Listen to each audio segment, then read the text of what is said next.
Informasi pertama di Kompas Siang, Saudara, pasca bencana tanah bergerak di Kecamatan Babakan Madang, Kabupaten Bogor, Jawa Barat, warga bergotong royong membangun jembatan darurat serta membuat akses jalan. Kondisi jalan sepanjang 1 km di Kampung Curug retak cukup parah hingga menyebabkan warga sempat terisolasi.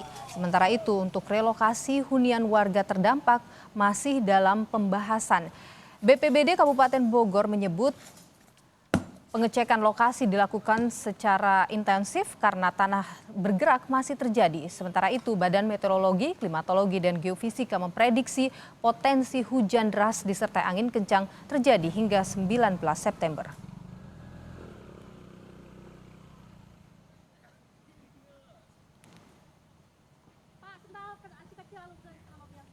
Dan Saudara, soal perkembangan terkini penanganan bencana tanah bergerak di Kecamatan Babakan Madang, Kabupaten Bogor, Jawa Barat, kita bergabung dengan jurnalis Kompas TV, ada Asri Gunawan di sana. Asri, selamat siang. Apakah tanah bergerak masih terjadi sampai dengan saat ini? Berdasarkan informasi dari petugas BNPB yang bersiaga di lokasi bahwa pergerakan atau pergeseran tanah masih terjadi di Kampung Curug. Selain melakukan pengecekan maupun juga pengontrolan di lokasi setiap 3 jam sekali, petugas BNPB maupun juga BPBD Kabupaten Bogor melakukan atau meletakkan dan memasang alat sederhana untuk mendeteksi pergeseran dan pergerakan tanah di 7 titik. Dari 7 titik tersebut, 2 diantaranya terdeteksi masih mengalami pergeseran atau pergerakan tanah yang cukup signifikan. Kalau dilihat secara kasat mata, Nilu dan juga saudara, ada beberapa retakan yang muncul yang mana sebelumnya pada hari Jumat ketika saya meliput di sini juga belum ada retakan tersebut. Artinya ini masih ada pergeseran atau pergerakan tanah yang terjadi. Kemudian juga berdasarkan analisis gerakan tanah dari Badan Geologi bahwa Kecamatan Babakan Madang ini memiliki potensi pergerakan atau pergeseran tanah menengah hingga tinggi.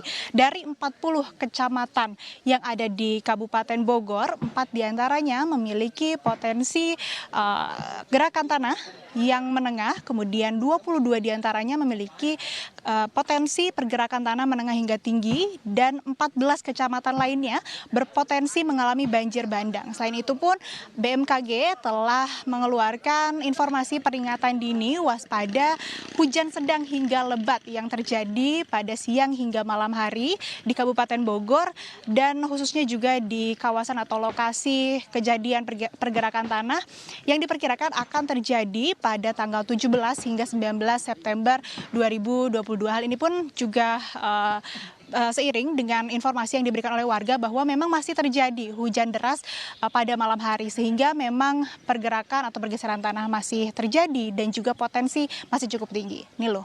Iya, akibat tanah bergerak ini, Asri, ada banyak warga yang kemudian harus mengungsi. Sejauh ini kondisi mereka seperti apa?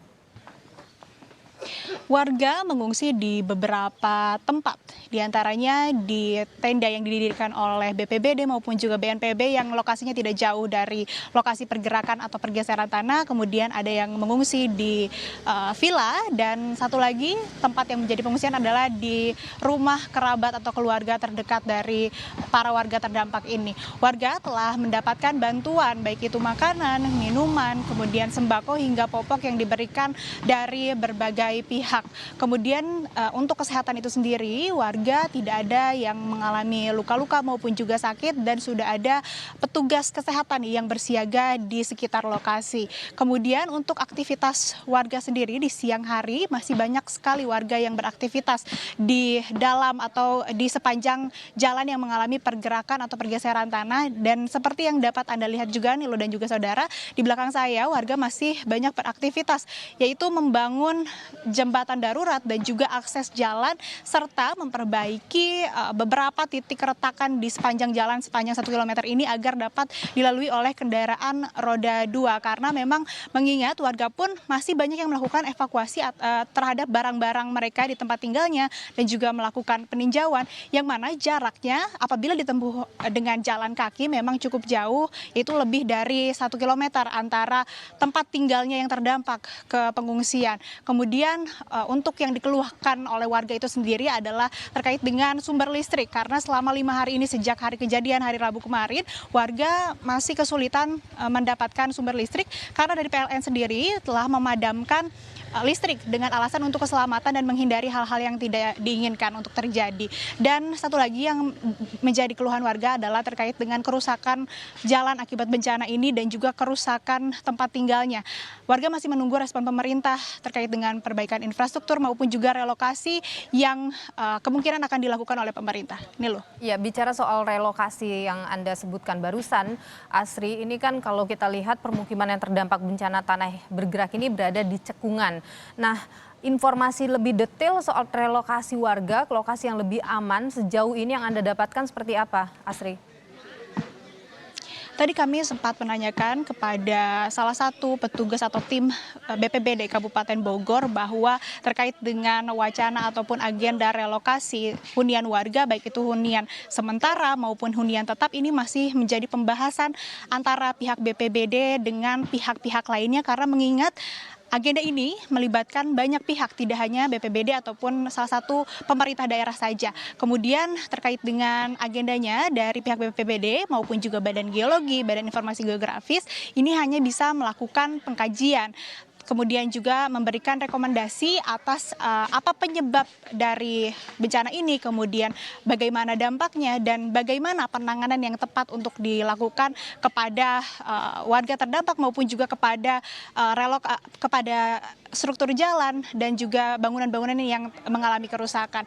Namun untuk eksekusinya ataupun juga penentuan kemudian penetapan kebijakan ini seluruhnya akan menjadi wewenang dari pemerintah daerah Kabupaten Bogor.